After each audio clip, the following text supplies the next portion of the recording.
Ladies and gentlemen, it is now 6:31 PM and a quorum of members is present, so the meeting of the Board of Education of the School District of New Berlin is called to order. Please call the roll. Ms. Crosby? Here. Mr. Helmer? Here. Ms. Connick? Here. Ms. Schultz? Here. Mr. Seidel? Here. Ms. Spindler? Here. Mr. Zelinski? Here. I would entertain a motion to recess to closed session. I move to adjourn into closed session pursuant to section 19.85, 1C, E, and F of the Wisconsin statutes to consider A, the approval of closed session minutes of February 10th, B, the employment, performance, and compensation matters pertaining to staff, C, the employee handbook, D, the staff compensation for 25-26, and E, the class size update. Second. I have a motion by Ms. Crosby and a second by Mr. Zelinski. Please call the roll. Ms. Crosby? Yes. Mr. Zelinski? Yes. Mr. Helmer? Yes. Ms. Connick? Yes. Ms. Schultz? Yes. Mr. Seidel? Yes. Ms. Spindler? Yes. We're moving into closed session and return to open session around 7 o'clock.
Double duty? Wow. Wow. I guess so. She just really loves board games. Yeah, right? This one's a little more weird to stand in front of them, not to the side of them. I know.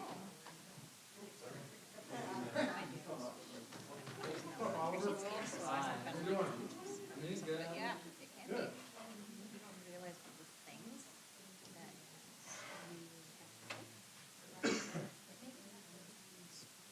have to do.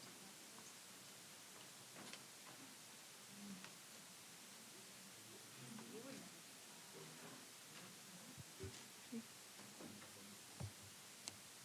It is now 7:10, and we are returning from closed session into open session. In recognition of the serious and important nature of our efforts here, we will join in the Pledge of Allegiance to the flag. For all those who are able, please rise.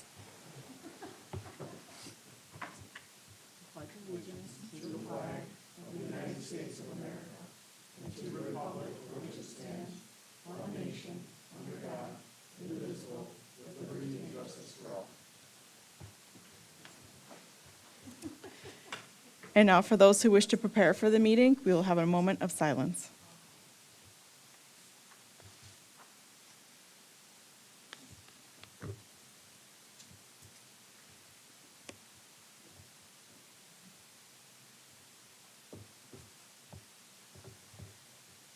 This is a public meeting of the Board of Education. Prior to this meeting, notice was given to the public last Friday by providing the agenda to the city library.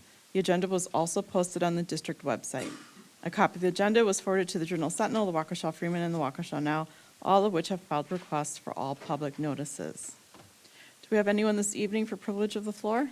No. Okay. I don't have a message this evening either, so we can move on to the administrative team reports. Are we going to start with Eisenhower? Yes, we will.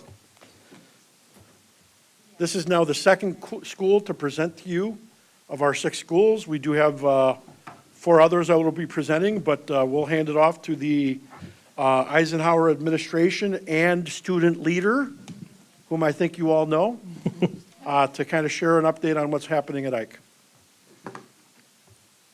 So happy that everybody showed up this evening to hear our presentation from the community. It's fantastic. Hello, everybody. My name is Matt Buckley. I'm excited to have the Eisenhower administrative team. So from on my left, your right, Mr. Kevin pardon? North to south. Kevin Fitzgerald, our athletic and activities director, not a member of the administrative team, but I think you know Claire. Her role will come up quickly. Ms. Christine Springer, associate principal, and Mr. Andrew Gerlach, who I think you also know as well, assistant principal at Eisenhower. As you know, Eisenhower is and continues to be one of the top schools in our state in many regards. Our students and our staff continue to demonstrate dedication, innovation, and excellence in many ways, both in the classroom as instructors, as students, and on the fields, and in our clubs and activities. I do want to thank you for your time tonight and letting us share a little bit about that, and also your commitment to our students, both at Eisenhower and throughout the district. Tonight, I brought these wonderful human beings with me to share some student thoughts about how things are at Eisenhower. I'll get there. Some data, some of our plans for how we're going to continue to improve. And I always like to start these presentations with the end in mind. We have the wonderful benefit of being a 7-12 building, so we get students at the ripe age sometimes of 12. And 6 years later, when they're 18 years old, we hand them a piece of paper and shake their hand as they cross the stage with the utmost confidence, I think, that they're ready for whatever it is that they want to do next. So I thought it'd be a good place to start. Instead of having me talk about the end in mind, I would actually we would bring someone who has the end very, very close that you know well to share a little bit about her story and about her experiences at Eisenhower and how hopefully we're meeting that tremendous expectation and responsibility that we have. You ready? I'm ready. All right. Claire. All right. Good evening, school board. I hope you are all doing well. It is an honor today to speak in front of you about my wonderful high school experience at New Berlin Eisenhower and the growth that I have been able to achieve within the 6 years. Though my time as an Eisenhower Lion is coming to a beautiful end, undeniably the lessons and skills that I've learned as a student paved the way for a future of success and accomplishment amidst trials and tribulations. Reflecting on the classes that I took, I am grateful for the diversity of opportunities. From exploring interests in computer science, entrepreneurship, or ceramics, Eisenhower strives for every student to find their passion through the elective courses. Additionally, I also took rigorous classes that challenged me and prepared me for future college courses.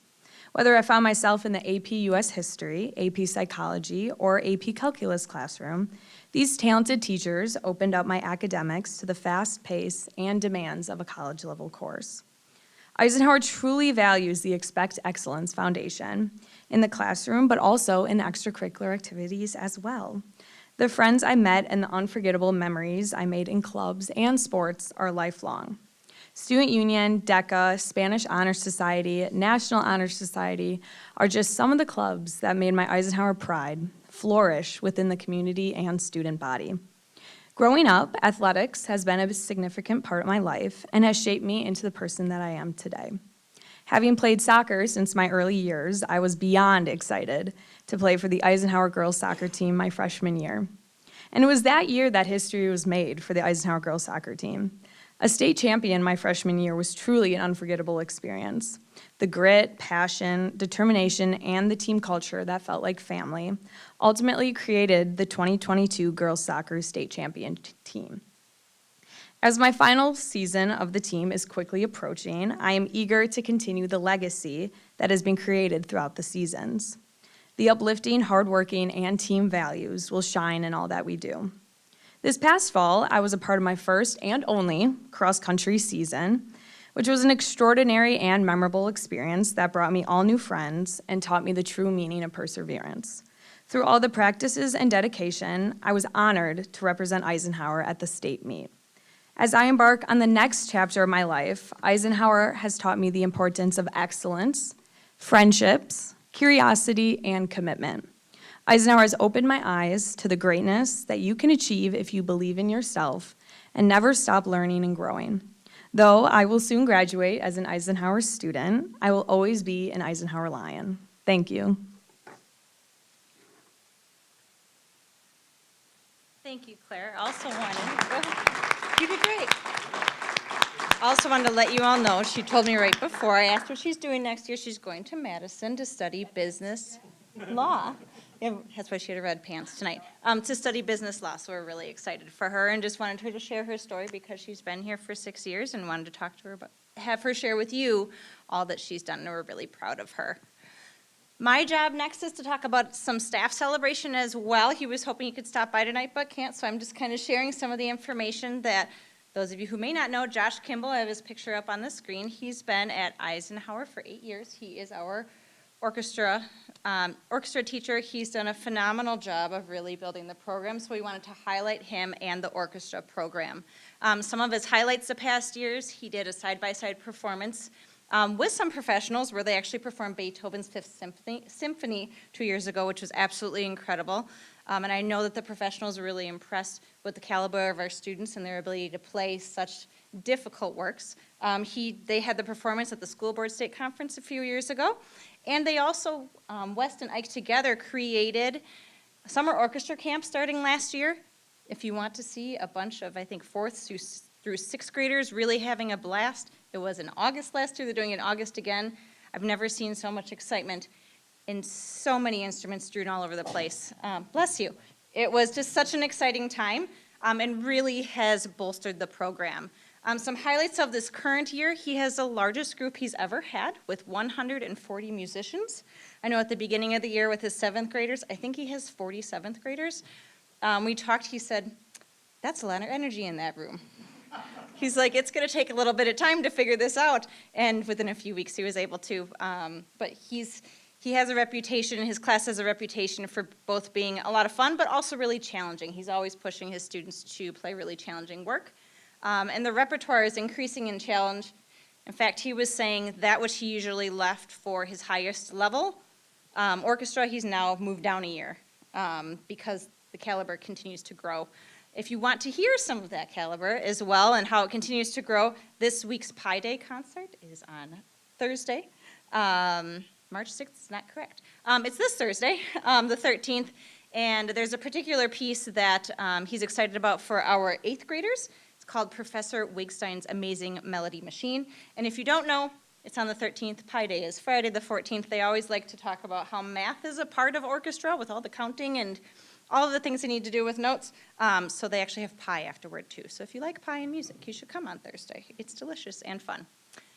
The other update I wanted to share with you is kind of a staff update, but also a celebration of us embracing AI in our learning.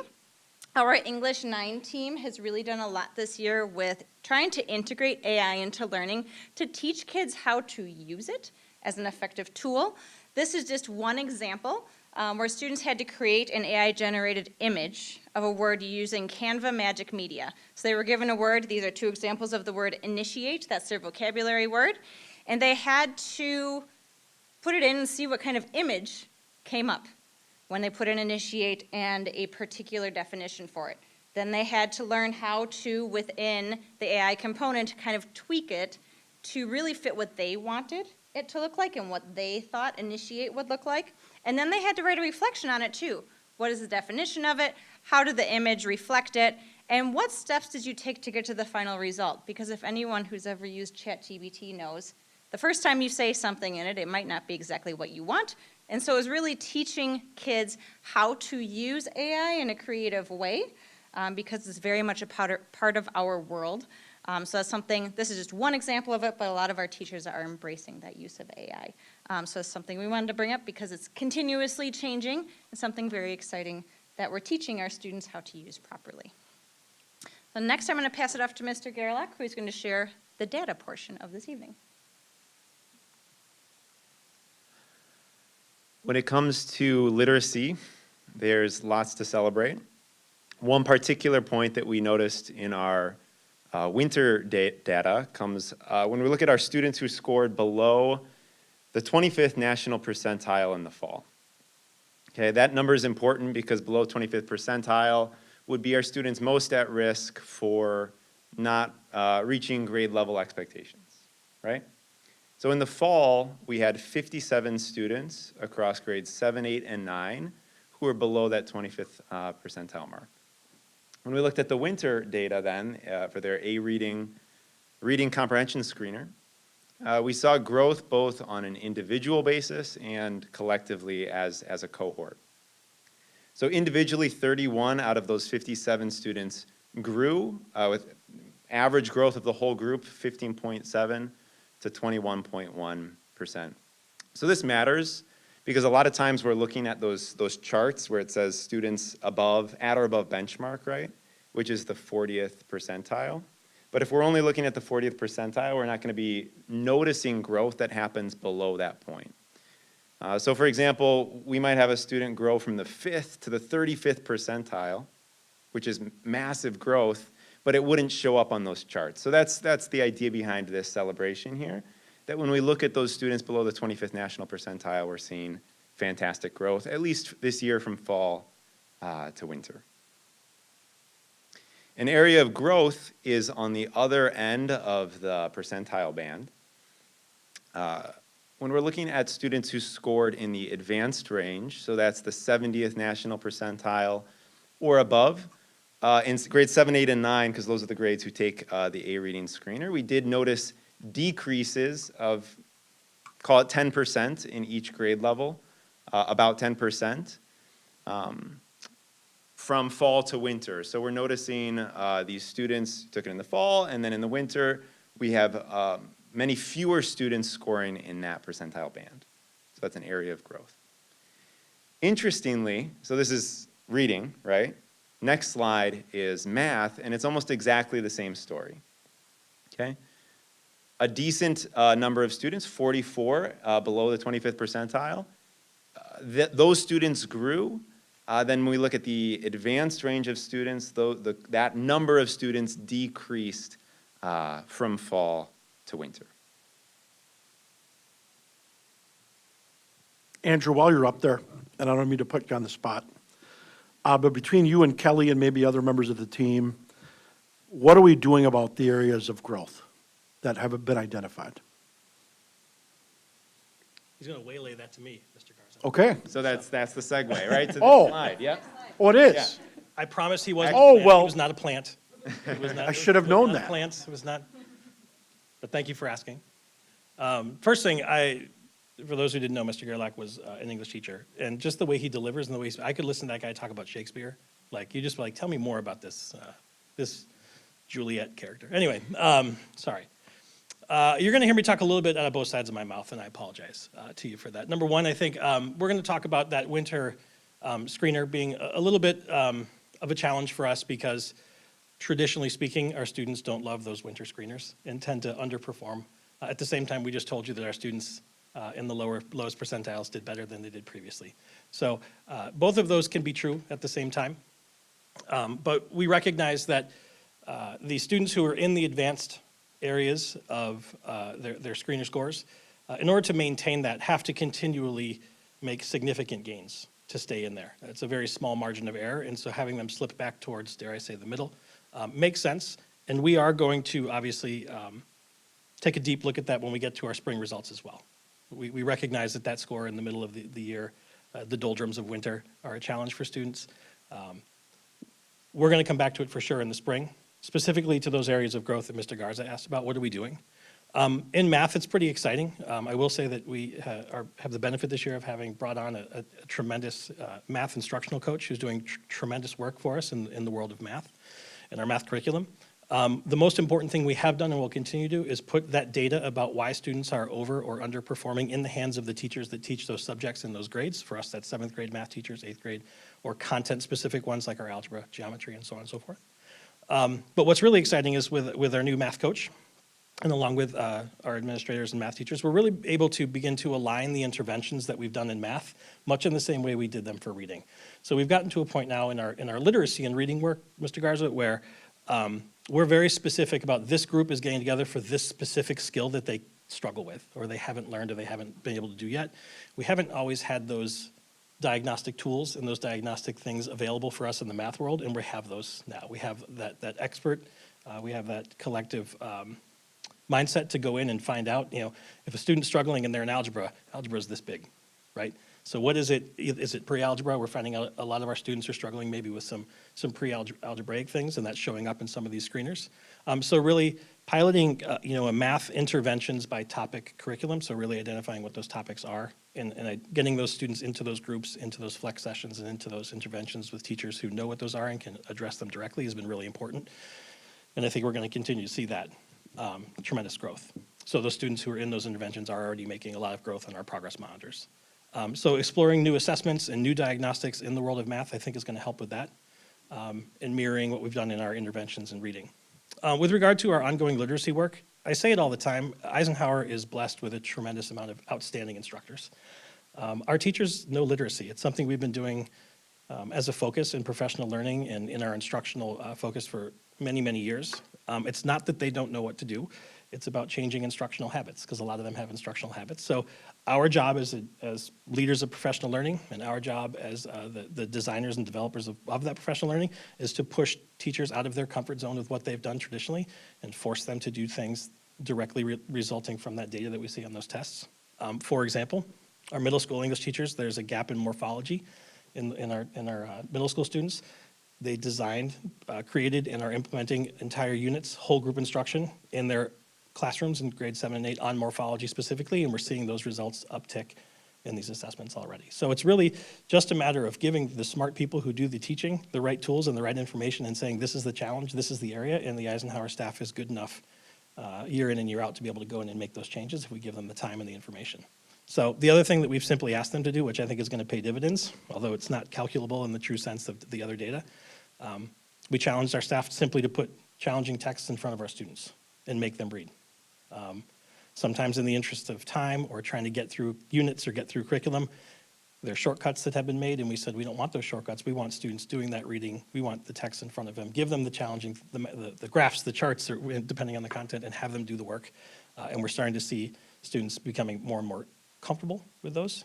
And that aligns to a lot of our teachers' SLOs as well. A lot of their student learning objectives for their individual classes are based in that increased rigor in reading in their individual classes. So, Joe, I don't know if that answers your question well enough, or if you have other questions, I'd be happy to go a little bit deeper. But at this time, I'm going to hand it over to Mr. Fitzgerald to talk a little bit about our co-curriculars. Thank you, Mr. Buckley. There are not too many awards out there for high school athletic programs, but at the WIA level, there is one, and it's actually a pretty big deal. So you can see on your screen here that there are 513 member institutions at the WIA level, and we were proudly one of 27 schools this past year to be awarded the Award of Excellence from the WIA. You can see in the picture here, too, we're one of 7 in District 7, so southeastern Wisconsin, to be awarded this distinction. The benchmarks that need to be hit to receive this award would be sportsmanship, ethics, integrity, making sure that we're in compliance with all the forms and the participation reports and rules compliance that the WIA has, making sure that our coaches are first aid CPR certified, that they're not getting ejected from contests, that we're showing sportsmanship at the postseason level. So a lot of different benchmarks that very, very proud to hit these. And then another one would be community service and student leadership, something that we emphasize as well. In those two categories, leadership and character, earlier on this year, Coach Hogan, also a Phi Ed instructor, took 4 of our female student athletes to the Wisconsin Female Athletes Summit earlier this year at Alverno College. They got to spend the day with athletes all across the state, hear from some high-level keynote speakers, and all in all, a wonderful day for them to experience. Another thing that we've done over the last couple of years is choose some high participation events that we have on our campus. Ike vs. West football would be one when we're a year that's hosting. Every year we choose Ike vs. West basketball as one of these events. And our sport captains from the fall came together and wanted to raise some money and do a miracle minute during the first and second quarter, or between the first and second quarter.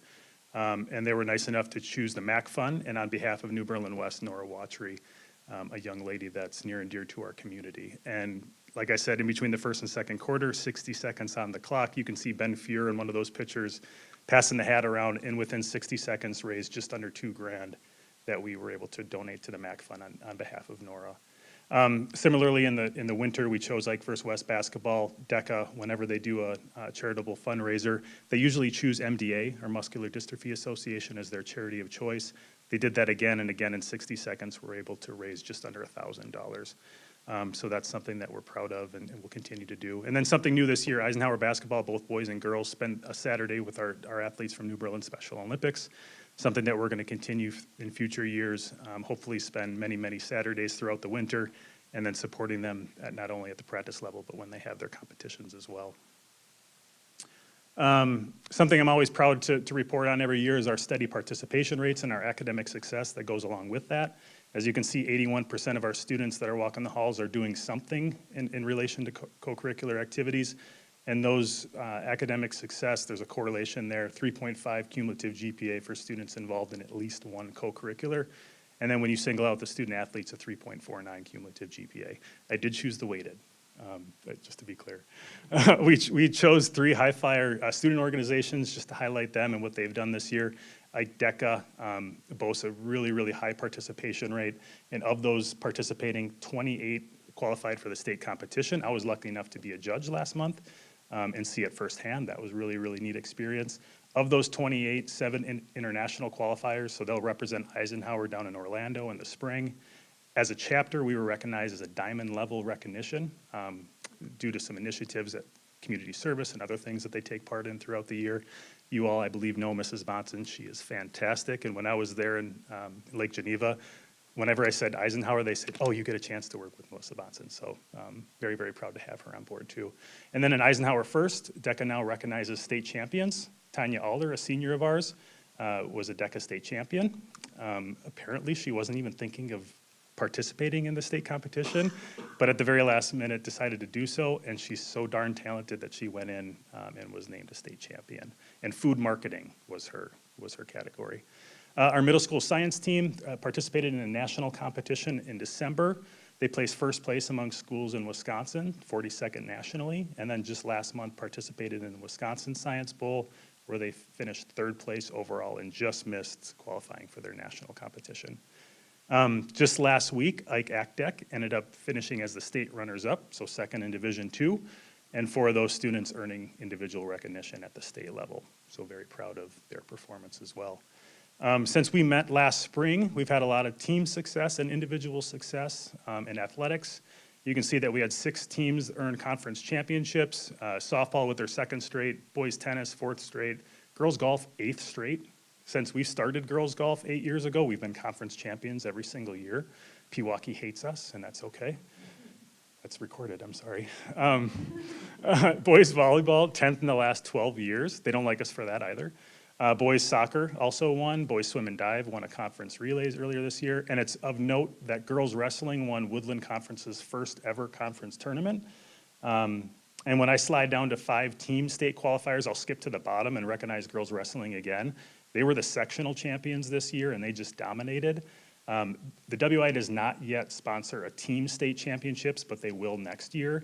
And certainly they would have qualified by virtue of being sectional champions this year. At the team level, softball went to state for the 2nd straight year. Girls cross country went for the 4th straight year, thanks to Claire and her teammates. Boys cross country went for the first time since 2003. And that was the first time that Eisenhower had both the boys and the girls go at the same year. So that was a wonderful experience for them as well. Boys volleyball went to state. Dance were the state runners-up in both pom and jazz for the 2nd straight year. And then cheer made it to state and placed 3rd in co-ed division. That was the first time ever that they've been in the co-ed division, and they had a wonderful year. And then I mentioned girls wrestling earlier. We had 27 individual state qualifiers, 21 coming from track and field, 3 from boys tennis, 2 from girls swim and dive.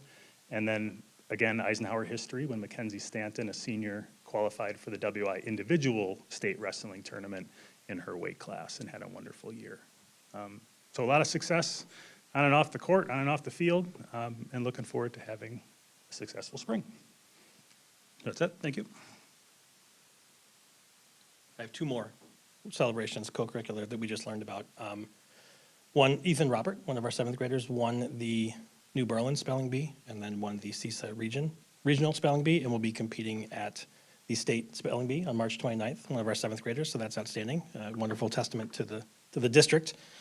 We also, on Friday, learned that our middle school fluid power teams, and we had 3, 1 7th grade team and 2 8th grade team, won 4 of the 5 awards at the MSOE Fluid Power Championship thing that they put on. So that was outstanding. So our middle school students are killing it, which is fantastic. But just wanted to share those 2 that just came to us. Other than that, we've already been longer than we intended to be because we like to talk about Eisenhower, not about ourselves.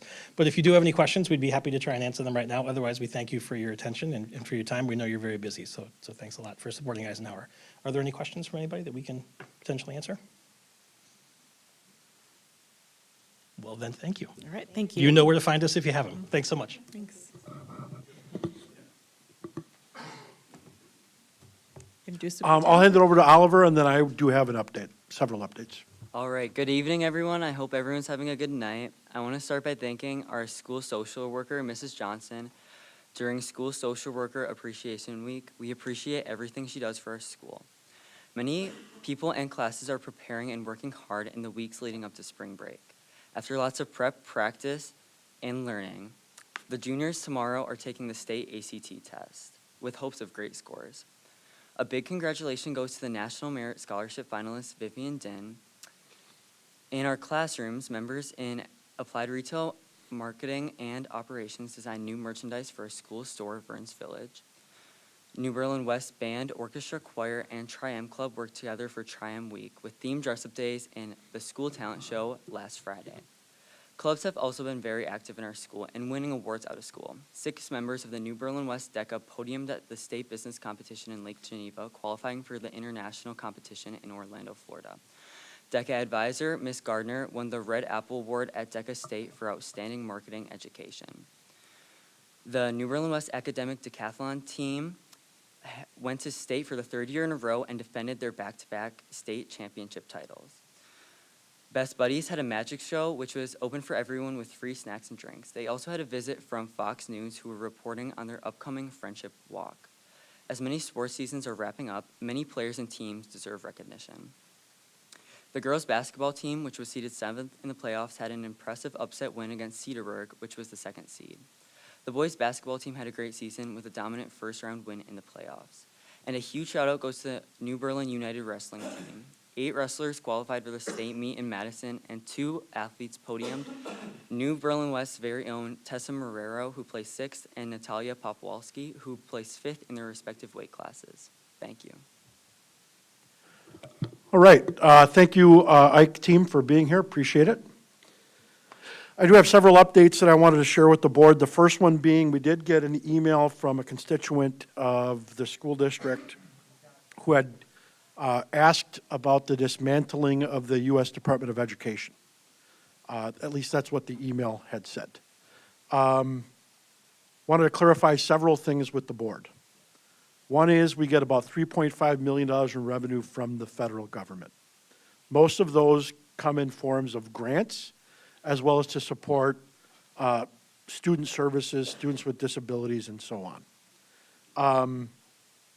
What I did share was, I believe, and prior to the U.S. Department of Education ever being established and founded in 1980 under the Jimmy Carter administration, the monies were directly funneled to states. So I know that there's a lot being talked about in the media of, well, what does this mean? Does that mean we're going to lose the money? I don't believe we're going to lose the money. I believe we're still going to get money, but with less bureaucracy attached to it, similar to what it had been prior to, again, 1980. We're certainly keeping a pulse on that. We'll certainly keep you posted. But again, I don't know that the goal of the current administration is to dismantle it for simply just evaporating the dollars with it. It's really just to lessen the level of federal government, which I think is just a general part of what the current president is looking to do.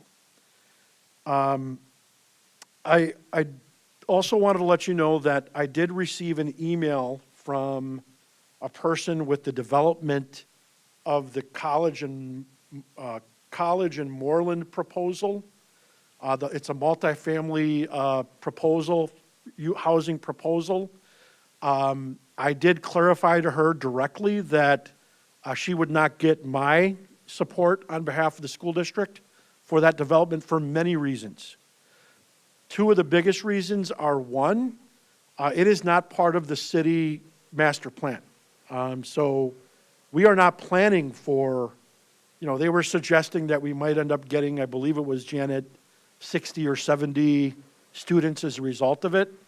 Well, student enrollment is great when you're planning for it. In this case, it's not part of the grand plan. And then the other thing that I mentioned to her was, can we ask, thank you. Only because don't close the door, because we have to have an open meeting. Just ask her to, well, it'll be clean. But I also don't know what tax implications that would have on the school district. So if you're taking current zoned property for industrial and turning that into multi-housing residential, that will have an impact on our tax base. To what degree, we're not sure. And again, that's also part of the fact that this is not part of the plan. It's not zoned for that. And those are two, again, of many other reasons why I would not support that development on behalf of the school district. Now, on the other hand, we do have a development on the other side of Moreland, over by Greenfield in Moreland, that is part of the city master plan. And it was really just a matter, and several different outfits have come in and proposed several things.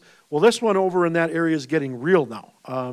I believe they are actually through the process. I'm not sure exactly how city government works, but I think, again, that's zoned for what it's zoned for, which is, that is also multifamily housing with retail, and that's what's been approved. Similar to kind of what you see popping up kind of throughout southeast Wisconsin. But that is zoned for that, and again, we are ready for that impact and so on. And again, because it's zoned for that already, we're ready for the tax implications that could have. So again, two different scenarios, but I did want to clarify that email response to the development on College and Moreland, which again, and if you do have questions, please let me know. Because I don't support it, and I wouldn't on behalf of the district for, again, many other reasons that I've just listed so far. And I did want to let you know, Janet and I got the email, and then I did copy Matt as the board's city liaison. Matt and I have actually met with the city council chair, Ken Horrenda, asking about these types of things. And so I did let Matt know, but now I'm letting the full board know of my response. Matt, go ahead. I did go to the city meeting and the developers meeting in January, maybe it was Yep. February. So if anybody wants any specifics of their proposal, I have it. Okay, sounds good, thank you. There are two more items, and the next one, I do want to share my dismay with the city of New Berlin. The city of New Berlin has a new activity and recreation center that's been built. It's a multi-million-dollar facility, and I've heard from many stakeholders that are involved with the city and just general stakeholders in the city of New Berlin that that facility is underutilized. In fact, you could be the judge of that. If you drive past there at any given moment, you can see, what their parking lot looks like compared to, say, the Princeton Club, Vasa, and other places, or like, say, the school district parking lots. With that, it's not only usage, but it's also revenue for the city of New Berlin. And where my concern comes in is we went to them with a proposal that would increase utilization and increase revenue by taking over the 4-year-old kindergarten wraparound care. So they would have, we proposed to them, you will have the opportunity to house this, could be anywhere up to 210 4-year-olds, which again, they are all residents of the school district of New Berlin. Their parents are taxpayers in the city of New Berlin. And not only would you kind of split that between the morning and the afternoon during the school year, this would complement their summer program that they already have for 4-year-olds and beyond, a youth summer program. And again, with it would come revenue. I was pleasantly surprised that they would not take the opportunity to take that 4K wraparound care under their direction. I did speak to the mayor. I have spoken to at least one alderman, and I have got a voicemail into another. I'm not sure if I'm getting a straight answer. I know they did talk about it. I did hear, and again, this could be rumor, but that one of the reasons why they didn't necessarily want this was because they may not be ready for this. Well, they built it for utilization. Why wouldn't they be ready for something like this? And again, these are your stakeholders that we're talking about that would be taking advantage of it. The other thing that I heard, which again was baffling, was the fact that they didn't necessarily want, I guess, and this is not a quote, but these noisy kids interacting during the day when they've got their seniors that are there. That's just not good enough for me. Now, I'm no longer a taxpayer in the city of New Berlin, but I had been for 18 years. We've been doing a lot of things with the city of New Berlin to complement each other that would help positively impact our community. This would have been one of those things. It's centrally located. It's, they've got the space for bus pickup and drop off, an opportunity for revenue for the city, utilization of what I believe is an underutilized space, and really not a good reason why they chose not to. And they're also revamping Hickory Grove, and so they've spent now millions of dollars in Hickory Grove for their senior center and the food pantry and all of these other things. And I'm just wondering, why would you say no? It's we're not, we may not be ready for it. Well, when would you be ready then? And so again, we will take over the 4K wraparound care. We will do it successfully, but it's extremely disappointing that the city turned it down for many reasons. And again, I'm surprised, again, pleasantly surprised that they would not want to take advantage of an opportunity that would support their stakeholders, taxpayers, and bring in revenue for the city of New Berlin. I'll leave it at that. The last thing I will end with is that we have an incredible event. The Toast to Education is a fundraiser for our foundation. It's a big event. It is this Saturday from 7 to 10. If you haven't got your tickets, let me know. But it's a great time. I know one of the board's goals is to attend Education Foundation events. If you can't be there this Saturday, there's a Hall & Oates tribute band next Friday, which I will be at with my wife. I'm a Hall & Oates fan. I know that, and that's aging me a little bit, Mitch. You know, that may be before your time, but but I am a fan, right? So you may want to kind of check that out. They do also have an additional concert next month as well that you may want to check out. That's my update. Thank you. All right, thank you. I think most of us actually are going to be there on Saturday. So. Yep. Then we have, let's see, our district reports, which includes, well, there is not an incident report this time. There was an enrollment report, a suspension report, and the donation report. Mr. Seidel, would you please read the donation report? It would be my pleasure.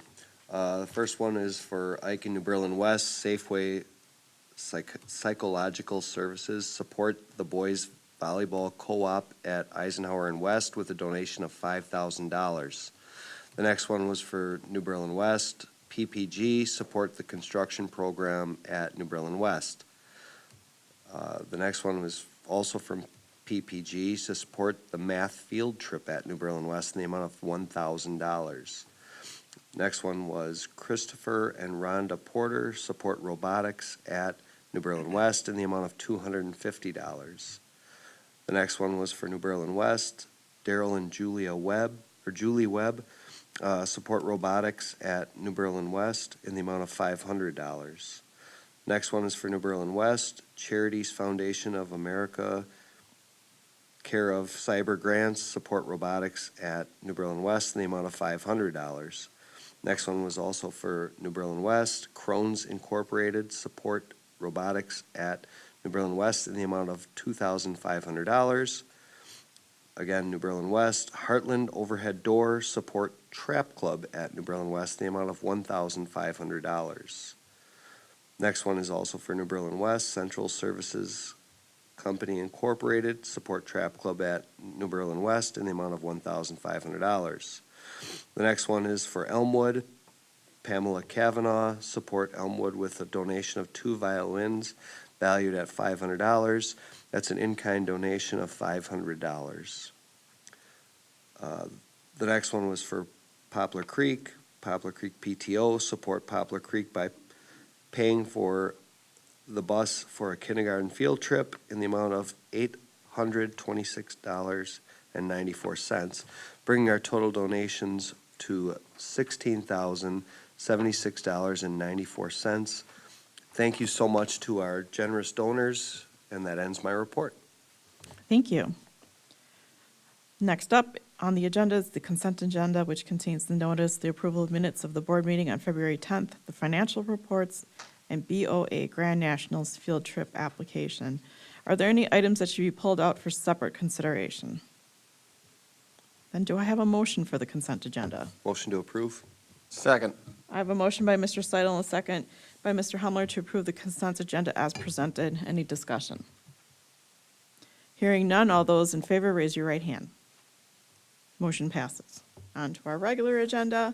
We have our post-secondary experiences in high school presentation.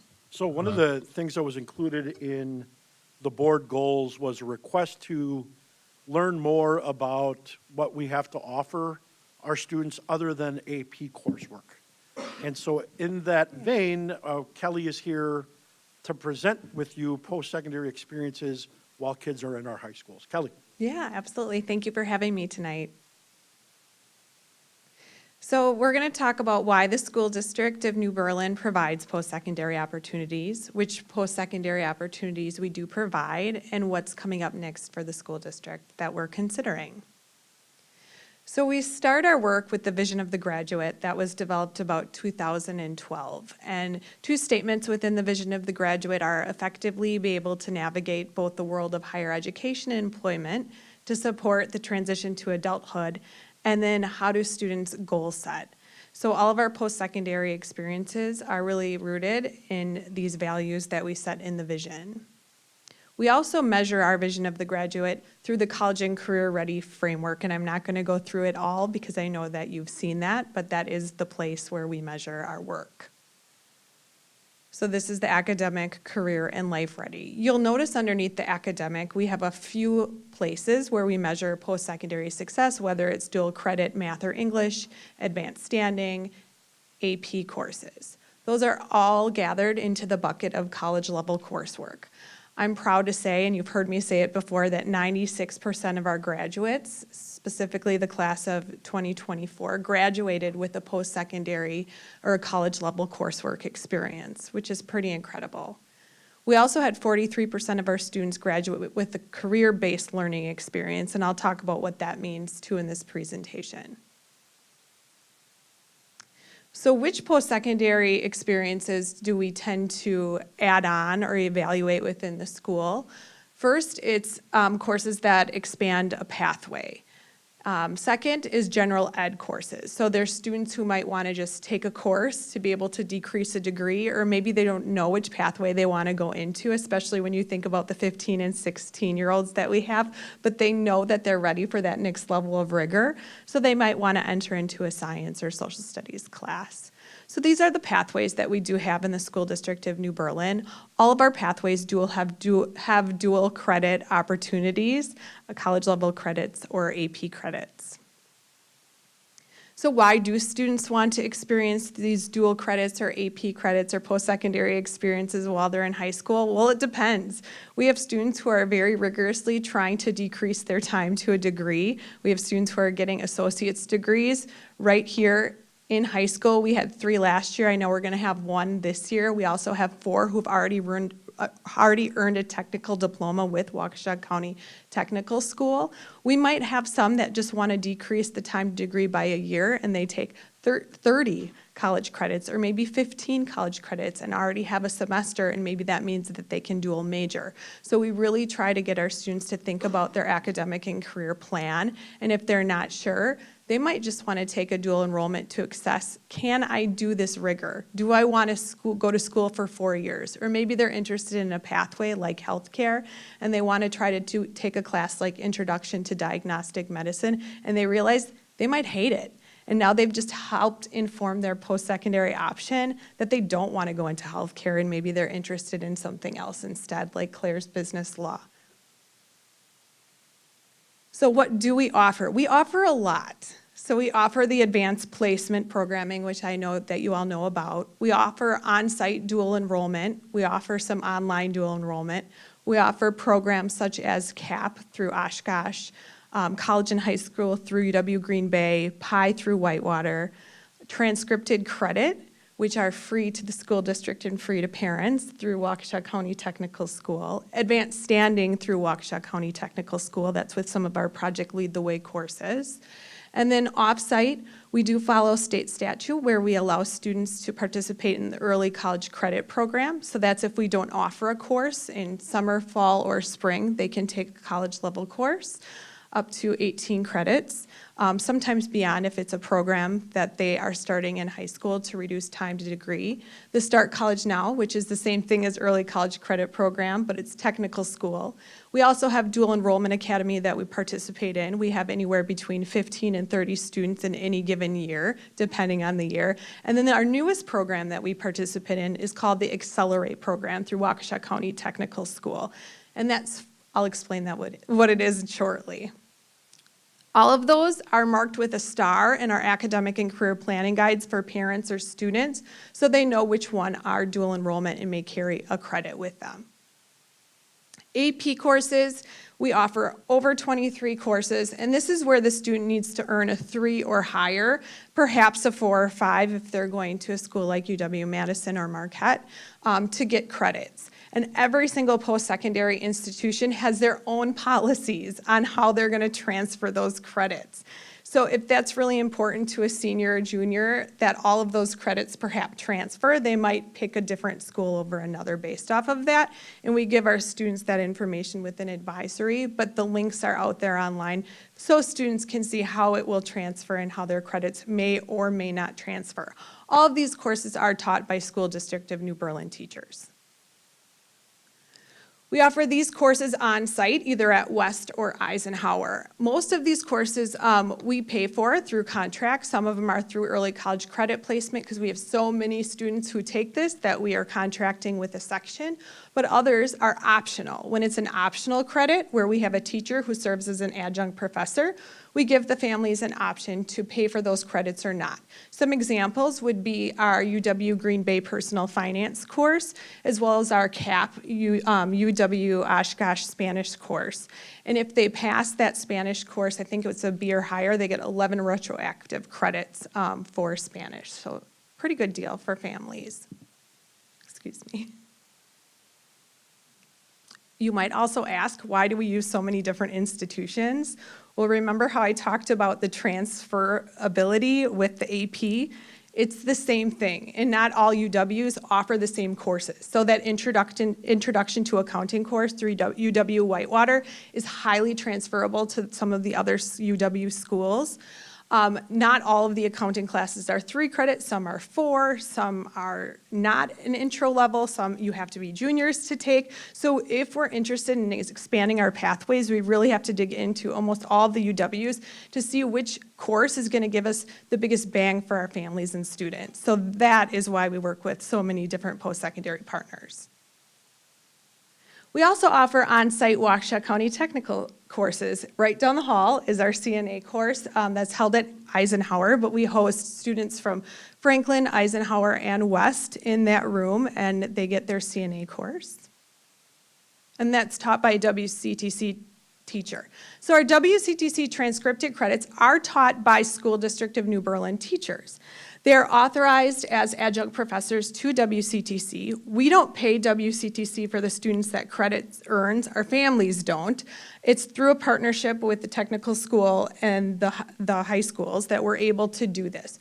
But our students sit in the class with other students. They can elect to take the course for WCTC credit, free to them, and they get that credit upon graduating. The tricky part with this is transferring again. Some of the post-secondaries, 4 years or 2 years, accept those, some don't. So we become really strategic on which one we want to transcript. There's something that's called the Universal Credit Transfer Agreement between the UW system and the technical college. And they've committed to these courses, if a student takes a transcripted credit or a credit through like a technical college, they're going to auto-transfer to that UW school. One of our courses that was most recently added was sociology. So the students who take sociology through the transcripted credit WCTC course, that transfers to every single UW system course. So we started looking at which ones are we going to add through transcripted credits, which ones are on that list that are going to guarantee transfer to the UW schools. And college math is also on the list. That one was also a recent add. So how many of our students take credits? Well, I can tell you how many credits our students took last year. So this was in the 23-24 school year. We were proud to have our students take 1,595 credits through WCTC. And you can see some of the schools who have bigger enrollment might have even smaller credits. So we're doing a great job providing this opportunity for students. And still working to improve. Our WCTC Dual Enrollment Academy, these are students who are off-site from 8 a.m. to 12 p.m. We do offer transportation, so that's not a barrier to these students. They leave Eisenhower, pick up at West, and they go to WCTC. They are earning anywhere between 16 to 30 credits per year. You can start this junior year. You have to have a GPA of 2.0 to qualify and apply. It is an application-based program, so not everybody who applies get in. There's an interview process through WCTC, but these are the different opportunities that students can engage in. I will say it has allowed us to partner and maximize our opportunities. We don't have a welding shop. We don't have those big CNC machines. But if students are interested in that and they know that's what they want to go into, or firefighter, they can start that in high school and then finish up their associate's degree either their senior year or maybe 2 years beyond, depending on the program and how they can work within the program. They also offer Accelerate. So while all of these different programs are great, we sometimes have students who want to go into programs such as cosmetology, autos, and other programs, hospitality, that aren't always on the Dual Enrollment Academy. Accelerate is a program for them. Those are for students who are in high school, who know they want to start their associate's degree while they're in high school, and they can start those courses now. So it's for students beyond Dual Enrollment Academy for some of the other pathways. And I talked about this before, the Start College Now Early College Credit Program. The deadlines are March 1st for fall, October 1st for second semester, and we do have quite a few students who are engaging into those courses. And then we also offer the external course applications. Once in a while, we'll get a student who will want to take a college course through like Northwestern or somewhere out of state. We will evaluate those credits to see if we want to transfer them on our transcript. We do not pay for those, but it is an opportunity for students if they find a course somewhere else that they might want to take as part of their academic and career plan. So what are other post-secondary experiences beyond just dual enrollment credit or transcripted credit? 22% of our students who are graduates of the class of 2024 earned an industry-related certificate. So this is something like a manufacturing skills certificate, CNA, the Ask Business and Marketing certificate, and 43% of our students graduated with a career-based experience such as an internship, co-op, or youth apprenticeship. So we realize college isn't for everyone, and sometimes it's college and career, and students are still exploring that while in high school. So we also have those opportunities for students too. So next steps, we have some of our teachers right now earning dual enrollment to maximize our offering. So I talked a little bit about that Spanish opportunity where you can take credits in high school and parents can pay and get the credit. We're looking to do the same thing as in French. So we currently have one of our staff members working on their master's degree through a grant through the state. So she'll be able to teach that for students in the future. We also have noticed an uptick of our students taking abnormal psychology, which is a course that could be a transcripted credit course. So we have another teacher through the grant working on getting her master's in psychology to be able to teach that for our students in the future. And then they wouldn't have to go on campus and they could earn that opportunity here. Any questions? That was a lot. Just one. You brought up the link for credit transfer. Yeah. Okay, how long has that been around? The Transferology. Yeah. A few years before it was called something else. I think it was called the Transfer Wizard, and it wasn't as easy to navigate as Because my this daughter new spent one. a year, and the reason I'm asking Yeah. this, my daughter spent a year at Oshkosh, and she lost credits.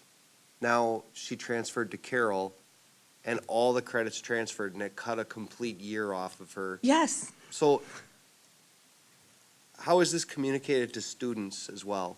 Yeah, it's in our advisory class, but we're realizing we have to communicate to families too, because families are also the people, right now I have a senior who's helping their students go through that transcript process to be like, you have these courses, you need to self-advocate, but the families also need to know what kind of questions to ask. Well, they need to self-advocate. I agree with Yeah. that statement, so I want to make sure that it's actually communicated the importance of that to them. So Yeah. that's all.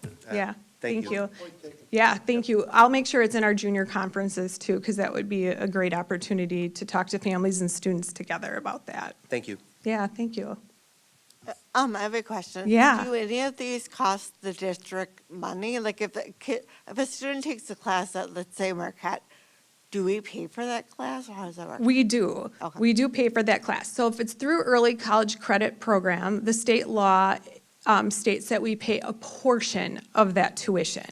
So the student can't enroll in that class unless there's spaces available. So that does sometimes present our problems with our students because they don't know if they're going to get into that class until July or August. But we do get a discounted rate that we pay. And then there's another portion of a grant that we apply for in September, nope, I take that back, July, where we get a portion of those dollars that we spent back to the district. That's new as of the last 5 years. And if they think we overpaid, they will tell us to look into it, and then we have to rectify the situation. Yeah. And I think at the end of the day, Amy, back to your point, though, is we budget and allocate dollars for those potential costs.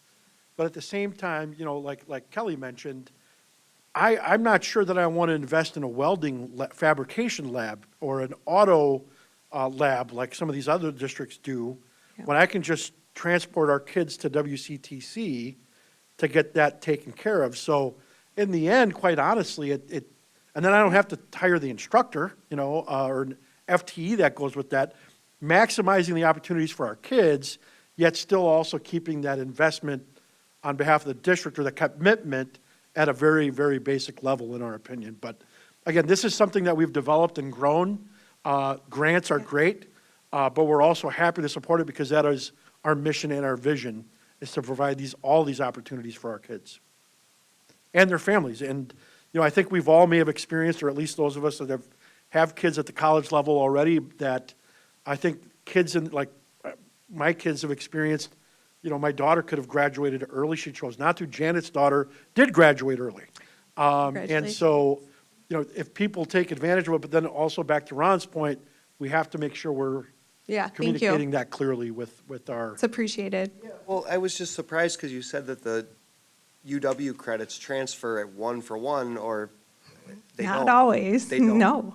And I find that kind of interesting. Well, anyway, I'm going to stop now. Oh, yeah. We could Agreed. talk about the UW Yeah, system and agreed. transferability and lack Yeah, of probably all But I just night. found it Ron. interesting that a private university accepted all of these credits. It was just interesting. Yep. So, thank you. Thank you. Thank you. All right, now we have discussed approve the 2026-27 school year calendar. Do I have a motion? So moved. Second. I have a motion by Mr. Helmer, a second by Mr. Seidel to approve the 2026-2027 school year calendar. Is there any discussion? None? Okay, then all those in favor, raise your right hand. Motion passes. And then we have 3 action items from closed session. I move to approve the employment services report as presented. Second. I have a motion by Ms. Spindler and a second by Ms. Crosby to approve the employment services report as presented. All those in favor, raise your right hand. Motion passes. And the next one? I move to approve the employee handbook as presented. Second. Who was that? I'm sorry, was that Seidel? Okay. I have a motion by Ms. Crosby and a second by Mr. Seidel to approve the employee handbook. All those in favor, raise your right hand. Motion passes. And our last one.